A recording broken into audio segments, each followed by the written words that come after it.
Esse texto, ele é um texto de conteúdo histórico e pessoal. Histórico, porque não foi só Mateus que escreveu, foi Mateus, Marcos e Lucas. Ou seja, aqui está um dado histórico, quando não só uma pessoa escreve sobre determinada situação ou fato. Isso apresenta um texto histórico. Não foi falacioso, não foi ficção, não foi apresentação da Marvel de Israel da época. Não, foi um texto histórico.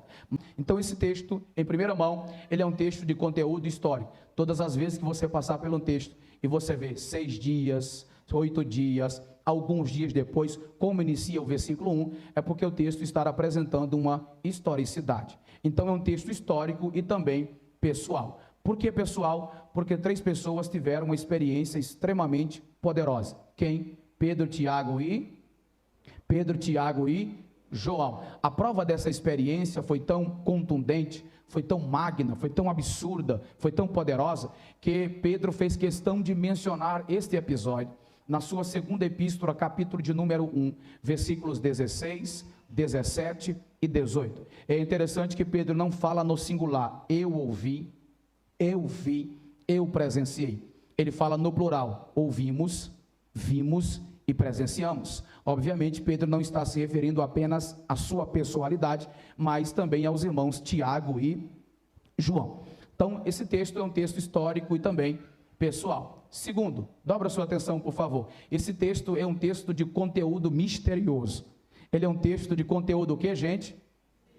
Por que ele é um texto de conteúdo misterioso? Por pelo menos 3 razões. Quais? Primeira razão, versículo de número 3. Porque um homem que viveu de maneira extraordinária e morreu de maneira misteriosa aparece aqui, Moisés. Segundo, por que esse texto é misterioso? Porque um homem que viveu de maneira extraordinária e foi levado ao céu de maneira misteriosa também aparece aqui, Elias. Terceiro, por que esse texto é um texto misterioso? Porque no versículo 9 que eu li com vocês, após eles descerem do monte, Jesus deu uma ordem para eles: a ninguém conteis a visão. Mas ele dá um limite, até que o Filho do Homem seja ressuscitado dentre os mortos. Por que ele disse para não contar a visão?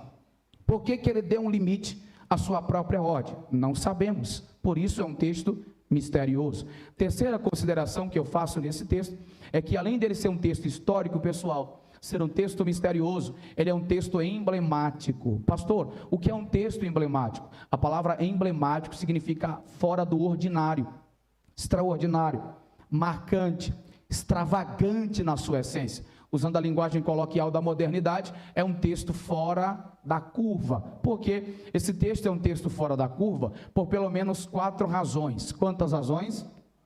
Primeira, versículo 2, porque Jesus transfigurou-se diante dos discípulos.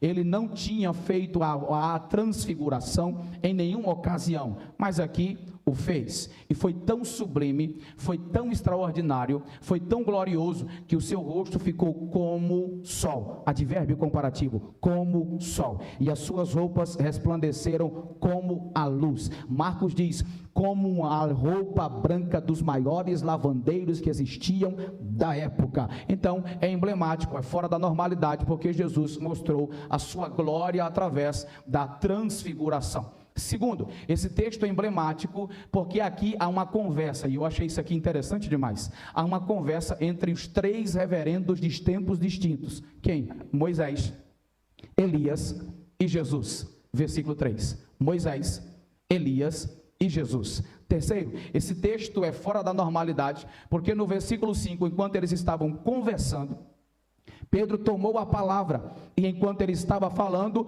desceu uma nuvem luminosa, e todas as vezes que a nuvem aparece, é representando a glória máxima do Senhor, para chegar no local. Quarto, a Bíblia diz que saiu uma voz. Na verdade, Mateus usa um artigo indefinido para dizer uma voz, porque certamente ele ouviu de alguém que narrou o fato. Não sei se foi Pedro, não sei se foi João, não sei se foi Tiago, mas de fato disseram para ele, nós ouvimos uma voz. Então ele indefiniu a voz, mas pelo texto nós entendemos que não é uma voz, é a voz. De dentro da nuvem foi emitida a voz. Quem? A voz do céu, a voz do Todo-Poderoso.